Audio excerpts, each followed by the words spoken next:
Hello guys, अगर आप लोग को मेरे वीडियोस पसंद आए तो मेरे वीडियोस को लाइक कर दिया, शेयर कर दिया, मेरे चैनल को सब्सक्राइब कर दिया। मार्च से सुप्रीम विलेन के पिछले एपिसोड के एंड में हमने देखा था कि हमारे यान जाओ और येहू दोनों ऑब्जर्वेशन के मिरर के थ्रू ये मिंगवान नाम का लड़की को ऑब्जर्व किए जा रहे होते। उतने में ये मिंगवान नाम का लड़की एक तलवार को ले लेते। इसके बाद एक बड़ा सा ड्रैगन को एक ही अटैक के अंदर पूरी तरह जान से मार डालती है और उसे देखने के बाद येहू पूरी तरह से हिल जाती है। इसके बाद बोलने लगता है कि अबे अबे अबे साले, यहाँ पर क्या हो रहा है? मैं देख सकता हूँ वो 1000 साल पुराने फाइट ड्रैगन है और ये ड्रैगन ऑलमोस्ट आइसबोर्न ड्रैगन जितना स्ट्रांग हो सकते हैं। फिर भी ये ड्रैगन को उस लड़की के ने ये क्या अटैक में पूरी तरह जान से मार डाला। क्या इसी लड़की के अगेंस्ट ही हम लूना ट्रायल के अंदर फाइट करना था? अगर ऐसी बात तो हमारे जीतने के चांसेस अब नथिंग बन जाते हैं, क्योंकि मुझे ऐसा लग रहा है यंग मास्टर यान जाओ जी, अगर आप भी उसके साथ फाइट करें तो आप भी उसके साथ बिल्कुल ही नहीं जीत पाओगे। तो इसलिए हमारे जीतने के चांसेस ऑलमोस्ट इम्पॉसिबल है। ये सुने तुरंत बाद ये फिर से अपना ऑब्जर्वेशन मिरर को अपने स्टोरेज बैग के अंदर रख लेते। इसके बाद बोलने लगता है कि मैं जीतूंगा या नहीं जीतूंगा, जब हम दोनों फाइट करेंगे तब तुम्हें पता चल जाएगा। पर यहाँ पर नोटिस करने वाली बात यह है कि हमारे गुआनचा मॉडल के स्पाइस ने हमें मिंगवान के बारे में पहले ही बताया था। तब उन लोगों ने हमें ये बताया था कि वो मिंगवान काफी ज्यादा वीक और नल्ली लड़की है और उससे कुछ भी नहीं हो सकता। पर जब मैं अपने पर्सनल कनेक्शन को यूज करके वो मिंगवान के बारे में पता करने की कोशिश किया, तब मुझे पता चला है कि वो मिंगवान वीक बिल्कुल ही नहीं बल्कि काफी ज्यादा स्ट्रांग है और मुझे हमारे गुआनचा मॉडल के स्पाइस के ऊपर पूरा भरोसा है। इसका मतलब एक ही हो सकता है, वो मिंगवान सारे लोगों के सामने नल्ली बनने का नाटक कर रहे हैं। तो इसलिए हमें अभी के लिए सबसे ज्यादा फोकस इसी मिंगवान लड़की के ऊपर रखना चाहिए। ये बोली जा रही है तभी पीछे की तरफ से हमारा एलर फू आ जाता है। इसके बाद बोलने लगता है कि यहाँ पर क्या हो रहा है, क्या अभी तक वो फेंगशंग रेडी है या नहीं? क्योंकि मुझे अभी अभी खबर मिली कि कुछ ही दिन पहले ये लूना ट्रायल का रजिस्ट्रेशन शुरू हो चुके हैं और वो अभी तक उसका सोलर बॉडी बिल्कुल भी ठीक नहीं होता। उसके बाद हमारे लिए पूरी तरह से मुसीबत बन सकते हैं, क्योंकि हम वो लूना ट्रायल के अंदर बिल्कुल भी पार्टिसिपेट ही नहीं कर सकते इस बार। अगर हम इस बार नहीं पार्टिसिपेट करेंगे तो उसके बाद हमें वो लूना अकाउंट बिल्कुल भी नहीं मिलेगा। तब हम गुआनचा मॉडर्न फिर से वो सिंगियन फैक्शन के थोड़ा वीक बन जाएगी। ये सुनने के बाद हमारे यान जाओ जो बोलने लगता है कि मैं आपसे माफी मांगना चाहता हूँ एल्डर फू, क्योंकि मुझे ऐसा लग रहा है इस बार लूना ट्रायल के अंदर ये फेंगशंग बिल्कुल ही पार्टिसिपेट नहीं कर सकती, क्योंकि आप भी महसूस कर सकते हो कि अभी के लिए फेंगशंग के अंदर की वो सोलर बॉडी अच्छी तरह से नहीं बन पाई है। अगर वो अभी तक नहीं बन पाई तो उसके अंदर सोलर पावर भी अच्छी तरह से यूज नहीं कर पाएगी फेंगशंग आगे जाकर। तो इसलिए अभी के लिए हम इसके बारे में कुछ भी नहीं कर सकते। तो इसलिए प्लीज मुझे माफ कर दीजिए एल्डर फू। ये सुनने के बाद येहू बोलने लगता है कि यंग मास्टर आप बाहर की तरफ तो ये सारे बात बोल रहे हैं, पर आपको एक्सप्रेशन को देखने के बाद मुझे ऐसा लग रहा है आपके पास सच में कोई ऐसा तरीका है जिस तरीका को यूज करके हम फेंगशंग के अंदर की सोलर बॉडी को जल्द से जल्द वापस ला सकते हैं। ये सुने बाद यान जाओ थोड़ा हंस लेता है। इसके बाद बोलने लगता है हाँ येहू, मुझे पहले ही पता था कि मैं तुमसे कोई भी बात छुपा नहीं सकता। हाँ मेरे पास सच में ऐसा तरीका है, पर वो काफी ज्यादा रिस्की तरीका है, पर जिसको यूज करके हम फेंगशंग के अंदर की सोलर बॉडी को फिर से काफी जल्दी वापस ला सकते हैं। पर अगर वो टेक्निक को फेंगशंग बिल्कुल ही संभाल नहीं पाएगी तो तब तुरंत ही वो फेंगशंग वहीं पर मर जाएगी।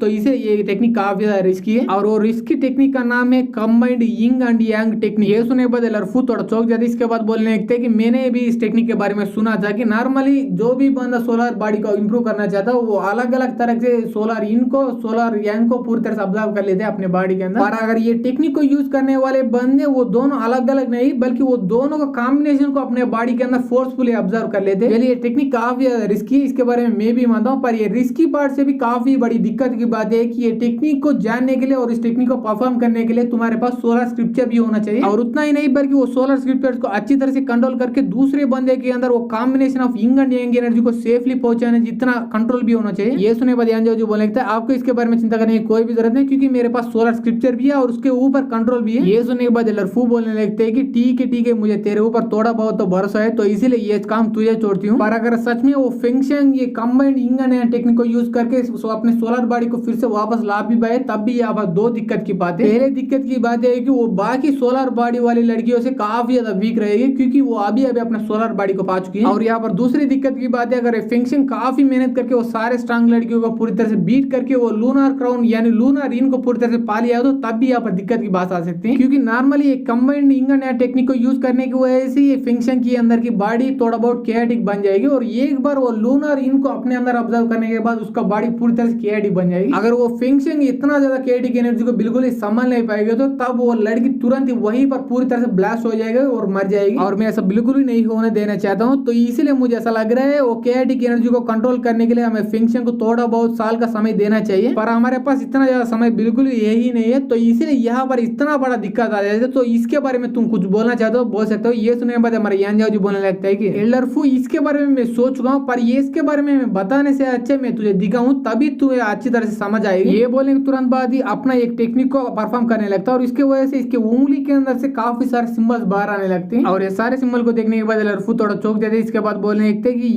ये तो वही सिंबल है जिस सिंबल को यूज करके वो लूनर इनको अच्छी तरह से कंट्रोल कर दिया जा सकता है। अगर ये टेक्निक को सच में फेंगजिन सीख लिया तो उसके बाद उसके अंदर के वो कैटिक एनर्जी को और लूनर इनको पूरी तरह से कंट्रोल कर पाएगी वो। और ये सारे बात बोलने के बाद लड़फू अपने मनी में सोचने लगते है कि यान जाओ जी इसका फादर जैसा बिल्कुल ही नहीं है, क्योंकि इसके फादर यांडी के पास बिल्कुल भी अकल नहीं है क्योंकि इसको चूज करना है किसको बिल्कुल ही नहीं चूज करना है। ये लोग ये बात किए जा रहे होते तभी वो फेंगशिन का कल्टीवेशन कंप्लीट हो जाता है। इसके वजह से वो ऊपर की तरफ उठ जाते हैं। इसके बाद पूछने लगते हैं कि सीनियर ब्रदर यान जाओ जी वो क्या है। ये सुनने के बाद यान जाओ जी पीछे मुड़ने लगता है। इसके बाद बोलने लगता है कि फेंगशिन ये तुम्हारे लिए है और ये टेक्निक अपने अंदर की केटिक एनर्जी को कंट्रोल करने में तुम्हारा मदद कर सकती है। और उतना ही नहीं बल्कि तुम्हारा सोलर बॉडी फिर से तुम्हारे पास वापस लाने के लिए भी ये काफी हद तक मदद कर सकती है। पर इस टेक्निक के अलावा कुछ और टेक्निक भी सीखने की जरूरत पड़ती है और वो सारे टेक्निक काफी ज्यादा रिस्की है। क्या तुम ये रिस्क को जो झेलने के लिए तैयार होकर स्ट्रांग बनने के लिए। ये सुनने के बाद ये फेंगशिन बोलने लगते हैं कि क्या सीनियर ब्रदर यान जाओ जो अगर मैं काफी जल्दी अपना सोलर बॉडी फिर से रिकवर कर लूं तो क्या तुम भी मेरे साथ लूना टाइल के अंदर पार्टिसिपेट करने के लिए मेरे साथ आओगे क्या? क्योंकि मैंने सुन लिया था कि तुमने मेंगवान के बारे में क्या क्या चीजें बोला। मुझे ये सारे चीजें सुनने के बाद मुझे ऐसा बिल्कुल नहीं लगता है कि अभी के लिए मेरा स्टेट के अंदर मैं मेंगवान के साथ बिल्कुल ही कमिट कर पाऊंगी। ये सुनने के बाद यान जाओ जो बोलने लगता है कि फेंगशिन तुम्हें उस लड़की के बारे में और किसी और लड़की के बारे में बिल्कुल भी चिंता करने की कोई भी जरूरत नहीं, क्योंकि मैं भी तुम्हारे साथ आने वाला हूँ। और तुम्हें यहाँ पर अभी मेरे ऊपर नहीं बल्कि तुम्हें अपने आप के ऊपर पूरी तरह से भरोसा रखना चाहिए, क्योंकि तुम्हें भी अच्छी तरह से पता है कि जब तक ये सोलर पावर तुम्हारे अंदर था तब तक तुम मेंगवान जितना ऑलमोस्ट स्ट्रांग थे, तो इसीलिए तुम्हें अपने आप के ऊपर पूरी तरह से भरोसा रखना ही चाहिए। तभी आप ऐसी छोड़ा कुछ दिन बाद का तब हम देखते हैं हमारे यान जाओ जो कुछ बुक्स को पिक करने के लिए उसी गुआ चाइमोंडर की एक मेन लाइब्रेरी के अंदर आ चुका होता है। इसके बाद वो फेंगशिन की बॉडी के लिए और सोल के लिए कौन से तरह का टेक्निक और कौन से तरह का कमाल का पीस की जरूरत पड़ी वो सारे बुक्स के लिए चेक करने लगते हैं वापस। और ऐसे ही चेक करते करते पूरे 3 दिन बीत जाते हैं और ये 3 दिनों के बाद भी वो सर्च कर ही जा रहा होता है। काफी सारे बुक्स को ऑलरेडी अपने स्टोरेज बैग के अंदर वो रख चुका होता है, फिर भी वो काफी सारे बुक्स के लिए और भी ज्यादा सर्च किए जा रहे होते हैं। उतने में वहां पर कोई बंदा आ जाता है। इसके बाद यान जाओ को देखने के बाद बोलने लगते हैं कि यान जाओ जी अचानक तुम यहाँ पर क्या कर रहे हो। ये देखने के बाद यान जाओ जी थोड़ा चौंक जाता है, उस बंदे की तरफ देखने लगता है। पर तभी हमारे ये एपिसोड यहीं पर खत्म हो जाती है। अगर आप लोगों को ये एपिसोड पसंद आए तो एपिसोड को लाइक कर दे, शेयर कर दे एंड मेरे चैनल को सब्सक्राइब कर दे and thanks for watching guys.